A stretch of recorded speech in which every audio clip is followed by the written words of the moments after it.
Assalomu alaykum, efirda xabarlar ma'lumot dasturi, studiyada Hurmatoy Nurmatova. Bugungi dasturimizda O'shda Suriyadagi urushda ishtirok etganlikda gumonlanib 3 nafar fuqaro qo'lga olindi. Qirg'izistonda oliy o'quv yurtlari qoshidagi harbiy kafedralar yopilishi mumkin. Qatardagi askar qataridagi har qanday o'lkaga qo'rqinch yaralganlar to'polonga mumkinchiligi bor. O'sh shahrining markazidagi avtobekat shahar tashqarisiga ko'chiriladi. Avtovokzal bo'lib ishlowga bir normativdek aqtisi yo'q. Al bir turli kommersiялык багытта иштөөгө уруксат берген атайын мамлекеттик актысы бар. Демек, бул жер автовокзал деп айтууга да негиз жок.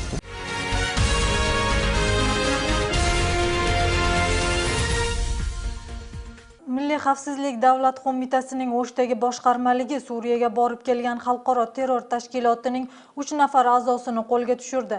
Ushlangan 26-27 yoshdagi 3 fuqaro Suriyadagi urush harakatlarida ishtirok etib, terrorizm bo'yicha tayyorgarlikdan o'tishgan. Ularga nisbatan Milliy xavfsizlik davlat qo'mitasining Jinoyat va jazo kodeksining 375-moddasi bo'yicha jinoyat ishi qo'zg'adi.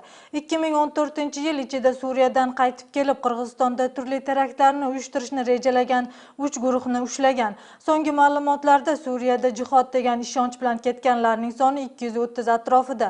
Ularning ichidan O'sh hududi bo'yicha 126 nafar odam bor. Ichki ishlar ministrligining 5-bosh boshqarmaligi tomonidan O'sh shahridagi bolalar klinik kasalxonasining shifokori poraxo'rlikda gumonlanib ushlandi. Ministrlik ma'lumotiga ko'ra, shifokor 9 yoshdagi bolani operatsiya qilgani uchun qarindoshlaridan pul talab qilgan. Tezkor tekshiruv ishlarining asosida shifokor 6000 so'm olayotgan joyida ushlangan. Mazkur voqea bo'yicha Jinoyat jazo kodeksining 225-moddasi asosida jinoyat ishi qo'zg'aldi. Qirg'izistonda oliy o'quv yurtlari qoshidagi harbiy kafedralar yopilishi mumkin. Mazkur qonun loyihasi Mudofaa ministrligi tomonidan tayyorlanmoqda. Tashabbus egalari kafedrani yopishga zaxiradagi ofitserlarning ko'payib ketishini sabab qilib ko'rsatmoqda. Bu ofitserlarning sonini qisqartirishga, korrupsiyani oldini olishga yo'l ochadi deb hisoblashadi. Biroq bunga talabalarning ko'pchiligi qarshi chiqishmoqda. Batafsil navbatdagi lavhada. Hozirgi vaqtda Mudofaa ministrligi universitetlar qoshidagi harbiy kafedralarni yopish bo'yicha qonun loyihasini tayyorlamoqda. Mazkur tashabbusning asosiy sabablaridan biri zaxiradagi ofitserlarning sonini ozaytirish. Ministrlikning ma'lumotiga ko'ra, harbiy kafedralar poraxo'rlikni va zaxiradagi ofitserlarning sonini ko'paytirmoqda. 15-20 ming bo'lsa, biz agar военный askar kafedrasina 3000 ga alsak, qolgan studentlar правосы нарушить etib qolmaydi. Biz hozir jobalarni biriktirib ketamiz. Изменения законға. Анан кейін ошолар егер эметсе, анда мурунда ошол себептен болсо баары жарылган. И мы сами себе потом создаем коррупционной схемой. Mudofaa ministrligining ma'lumoti bo'yicha hozir Qirg'izistonda oshiqcha ofitserlarning soni 20-30% tashkil qiladi. Mamlakatdagi oliygohlarning qoshidagi 10 harbiy kafedrada har yilda 3000 ga yaqin askar tayyorlanadi. Mazkur loyihaga oliy o'quv yurtlarining qoshidagi harbiy kafedrada ta'lim olgan talaba yigitlarning ko'pchiligi qarshi. Endi o'sha ochilib tursa ishtirsa bo'lmaydi. Hech qanday ziyon yo'q-da. Armiyada tartib buzuvlar bo'ladi, o'shal joqda odamlar ziyon tortadi. Анан бул жерде кафедранын ачылган себеби кафедра коопсуз да. Ички иштерге же башка воен кафедралы менен иштеште мүмкүн эле да, жоголбаса.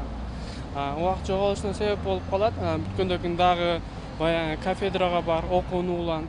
Lekin jamoat arbobi Erkin Abdurazaqov qulay tomonni emas, himoyalanish imkoniyatlariga e'tibor qaratish kerak deydi. Uning ta'kidlashicha, ekstremistik va terror harakatlar kuch olayotganda qudratli armiya bo'lishi hozirgi vaqtdagi dolzarb masala. Shu sabab oliygohlar qoshidagi harbiy kafedralarni tarqatib, kuchli harbiylarni tayyorlash maqsadga muvofiq bo'ladi. Chunki universitetlar harbiy kafedrasidan moddiy texnik bazasi nochor. Shu bilan birga tijoriy yo'nalishga o'tib ketgan. Eplab harbiy hujjat olish bo'lib qoldi deydi Abdurazaqov. Бұл askar komissariyatlарында ортодо вуздардын ортосундагы ит талашка салбастан муну жоюп салып эле аскер комиссариаттары коргоо министрлиги өзүнүн алдындагы окуу борборлору бар. Ошолор аркылуу эле каалоочулар өзү барып акчасын төлөп коюп, андан кийин ошо сбордо толук кандуу лагерлерде 1 ай деген өтө эле аз. 1 айда эчтекени үйрөнө албайт. Жок дегенде bir 3-4 айдын ичинде мына МВДнын системасында ушундай эле болуп атпайбы? Jamoat arbobi To'lagan Keldibayev esa bu fikrga qarshi. Uning ta'kidlashicha, zaxiradagi ofitserlar ko'paydi degan sabab bilan harbiy kafedralarning ish faoliyatini to'xtatib qo'yishga bo'lmaydi. Aksincha, xavfli vaziyatlarda ularning yordami kerak bo'lib qolishi mumkinligini aytadi. Qirg'izistonda har qanday Batken voqeasini o'xshagan voqealarga, har qanday turli voqealar bo'lganda, asker kafedrasini bitganlar, ular tayyor asker. Qolgan kuni mamlakat bularni ofitser qatarıdagi, jo'naki Qatardagi asker qatarıdagi har qanday o'lkaga qo'rqinch yaralganda to'pto'lingan mumkinchiligi bor. Sevalarda qurol atishni o'rganadi. Alardan bitganning bardigi so'zli ofitser bo'ladi deb biz umid qilib qo'yishimiz kerak. Ayilg'or muallim bo'lishi mumkin, uchastkovoy bo'lishi mumkin. Mudofaa ministrligidan berilgan ma'lumotga ko'ra, loyiha ayrim sxemalar aniqlanmaganligi sabab to'liq bitganicha yo'q. Oldindan olingan ma'lumotlarda aytilishicha, agar harbiy kafedralar yopilsa, yigitlar harbiy xizmatni to'liq bajarishadi. Ta'kidlab o'tsak, 2010-yilda Qirg'izistondagi oliy o'quv yurtlarining ko'pchiligida harbiy kafedralar yopilgan. Qolganlarida esa oliygohlarning talabalari har yilda 12 ming so'mdan to'lab 2 yil ta'lim olishadi. Madina Ulug'bek qizi Nazgul Oxun va Aybek Bedelbekov, Intimaq.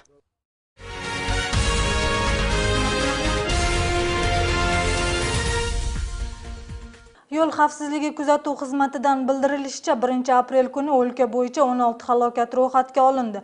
Unda 2 odam vafot etib, 16 kishi jarohat oldi. Yo'l halokati O'sh, Jalolobod va Issiqko'l oblastlarida bo'lgan. Bishkek shahrida ko'p ro'yxatga olinib, 9 nafar odam jabrlangan. Vafot etgan 2 odam Jalolobod va Issiqko'l oblastining yashovchilari ekanligi aniqlandi. 1-aprel kuni Aravon rayonidagi Farg'ona kanaliga avtomashina tushib ketdi.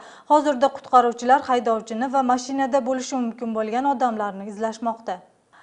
Aprel-iyun voqealarida jabrlanganlarga yordam beriladi. Vitse-premyer ministr Damira Niyazaliyeva Aprel inqilobining ishtirokchilari bilan bo'lgan uchrashuvda bildirdi. Uning ta'kidlashicha, 2010-yilning aprel-iyun voqealarida halok bo'lganlarning oilalariga, ularning ichida harbiy xizmat va huquqni himoya qiluvchi organ xodimlarining oilalariga 10 ming so'mdan bir marotaba moddiy yordam beriladi. Mazkur voqealar chog'ida jabrlanib, sog'ligiga og'ir ziyon keltirganlarga 5 ming so'mdan pul beriladi. Yengil jarohatlanganlarga 3 ming so'mdan yordam olishadi.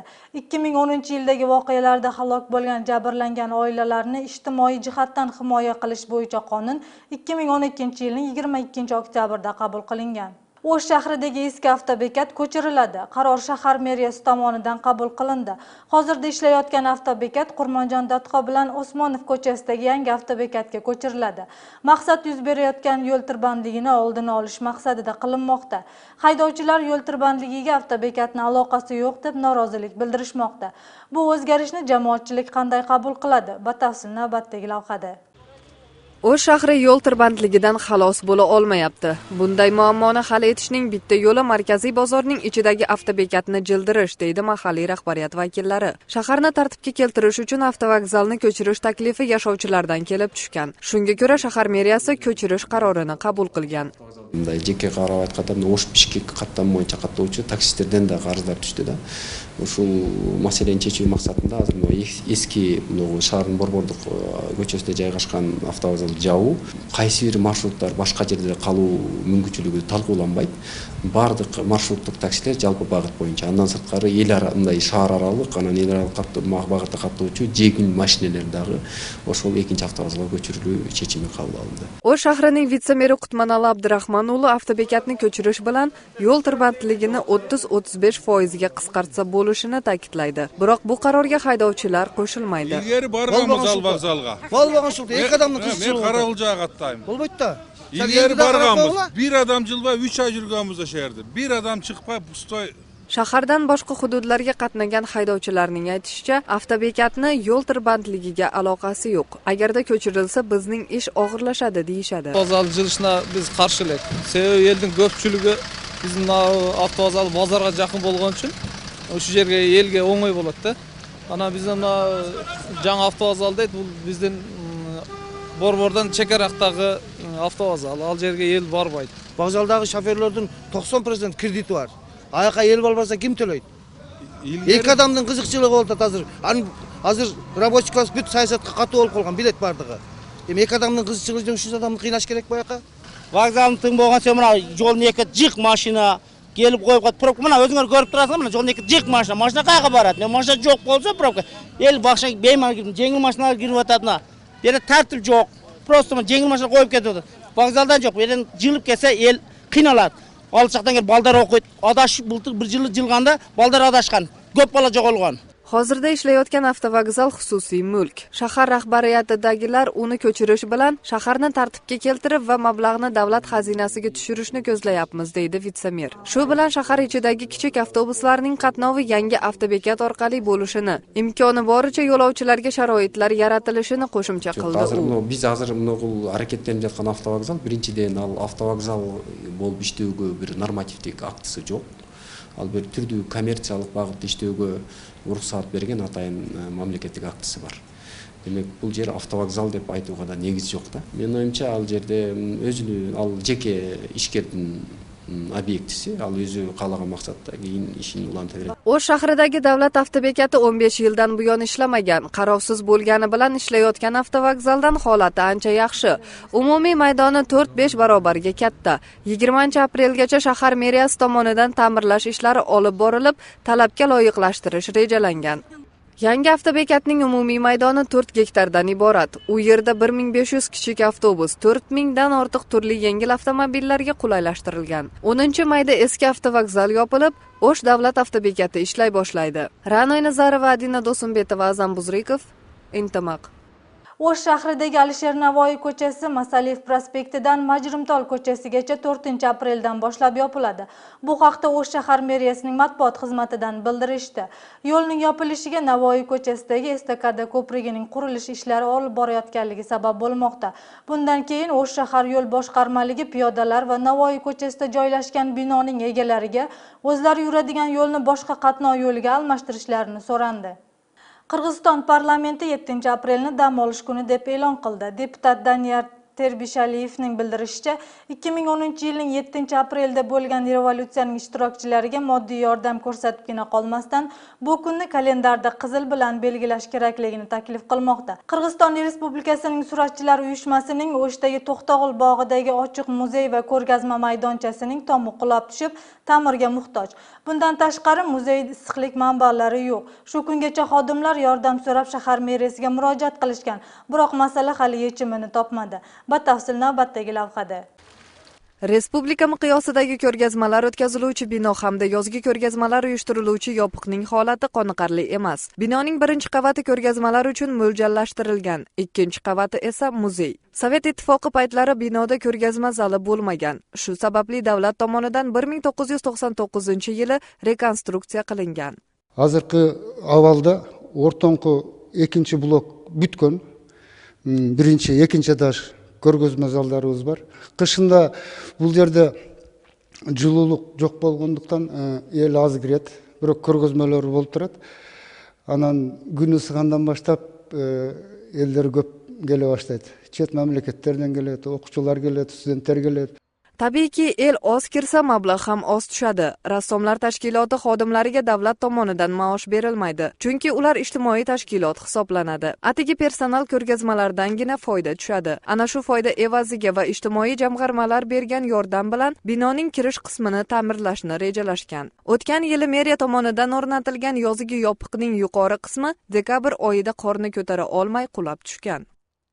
Bizga yaxshi manavi hozir shu галерея құрылып қалғанда жақсы болды. Анша-мұнша картиналарымыз осы жерден сатылып тұрады. Сурет искусствосымен танышып, анын үстінде художниктарды жақсы танып алғандар да осы жерден көбін танышып, оңдалып қалса жақсы болады.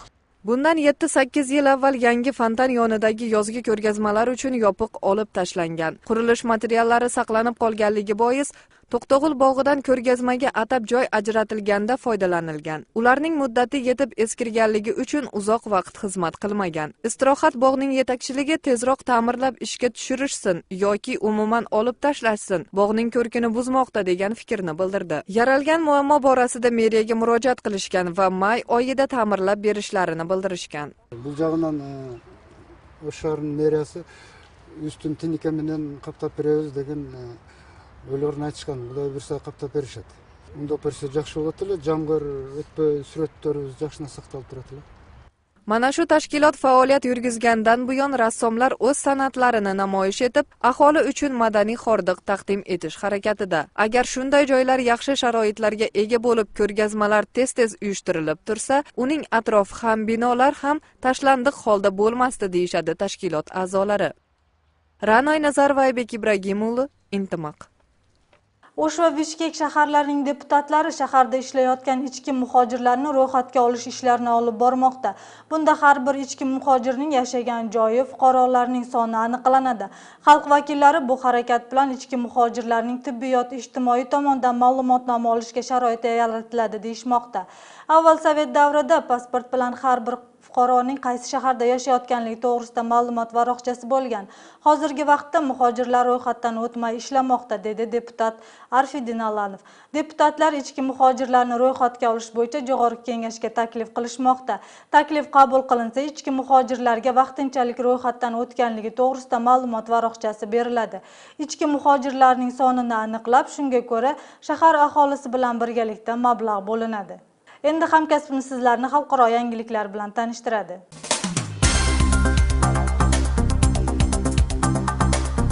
Ahud dengizida suvga cho'kkan kemada 54 nafar odam halok bo'lib, 63 kishi qutqarib qolingan. Hozirda ham bedarak ketgan 15 nafar odam qidirilmoqda. Favqulodda holatlar ministrligi ma'lum qilganday, voqea bo'lgan yerga uchoq bilan qutqaruvchilar va shifokorlar guruhi yuborilgan. Kema Magadandan 300 chaqirim oraliqda cho'kib ketgan. Bu orada suv harorati noldan past. Bir qancha odamning hayotiga zomin bo'lgan mazkur voqea bo'yicha jinoyat ishi qo'zg'alib, tekshiruv ishlari boshlandi.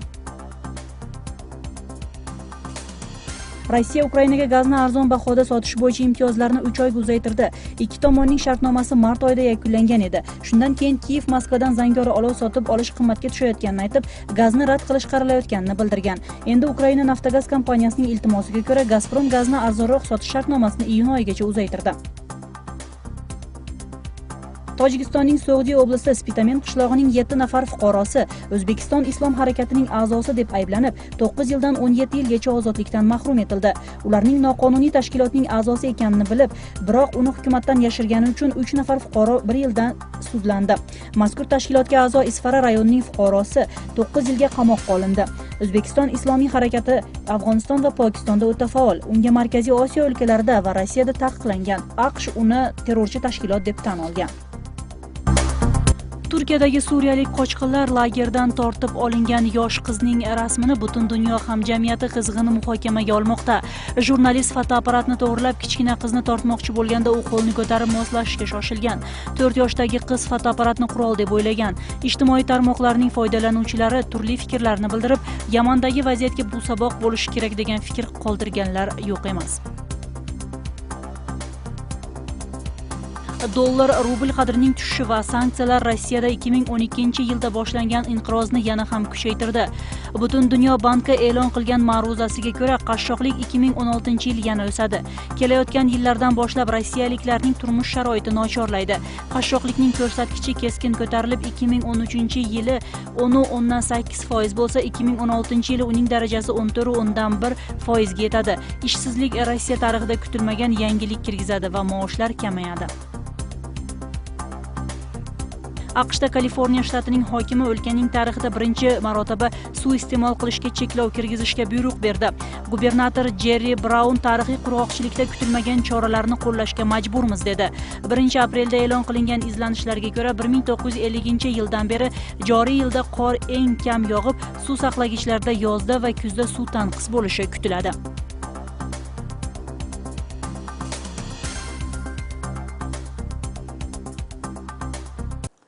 Taniqli insonlarning portreti, go'zal tabiatning aks ettirilishi, turli etyudlar, bularning barchasi Sadiq hamda Azizning rasmlar ko'rgazmasida namoyish etilmoqda. Rassomlar O'shdagi Turg'unboy Sadiqov nomidagi oblast muzeyida 1 oylik ko'rgazma o'tkazishadi. Bugun ko'rgazmaning ochilish marosimi bo'lib, shahar yashovchilari, mahalliy hukumat vakillari, madaniyat xodimlari va talabalar taklif qilingan. Ko'rgazmaga Chingiz Aytmatovning suratlaridan boshlab hozirgi kun shou yulduzlarining portretlarigacha qo'yilgan. Ikki rassomning 70 dan ortiq ijod namunalari bor. Ular asosan portret janriga e'tibor qaratishgan. Bir rasmni yakunlash uchun ayrim vaqtlarda 1 oy vaqt sarflansa, ayrim vaqtlarda esa 1-2 soat ichida yakunlangan vaqtlari ham bo'ladi. Rassomlarga chet davlatlardan ham buyurtmalar kelib turadi. 17 yildan beri rasm chizish bilan shug'ullanib kelayotgan Sadiq hamda Aziz oldinda xalqaro miqyosdagi ko'rgazma tashkil qilishni rejalashtirishmoqda. Baylig'ini o'shani portretga chiqaruv, portretda yana men boshqa suratchilardan o'zgacho'lik portretda bunday ortini bir o'zining o'shol qaysi bir tarmoqni odami bo'lsa, o'shol o'zining bir ichki dunyosini shu fon orqali berishga harakat qilamda portret janrida. Bu portret ko'pincha bu janr realizm bilan gedek shunday avangard bunday bir shunday impressionizmga yaqinroq qilib da ishlaganga harakat qilib. Neyse bunday hozir qanday aytam, hozir izlenib o'tamiz degandaychi. Bugun sizlarga yetkazmoqchi bo'lgan xabar va lavhalarimiz mana shulardan iborat. Ko'rishguncha xayr, omon bo'ling.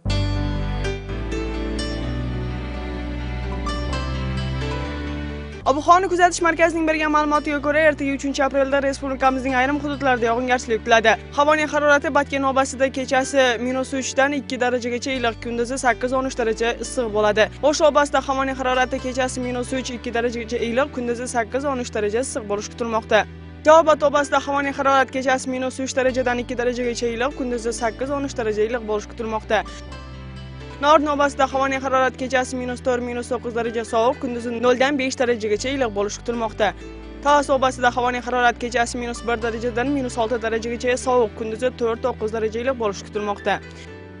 Issiqko'l oblasida havoning harorati kechasi -1-6 daraja sovuq, kunduzi 3-8 daraja iliq bo'lishi kutilmoqda. Shu oblasida havoning harorati kechasi 0 dan -5 darajagacha sovuq, kunduzi esa 5-10 daraja iliq bo'lishi kutilmoqda.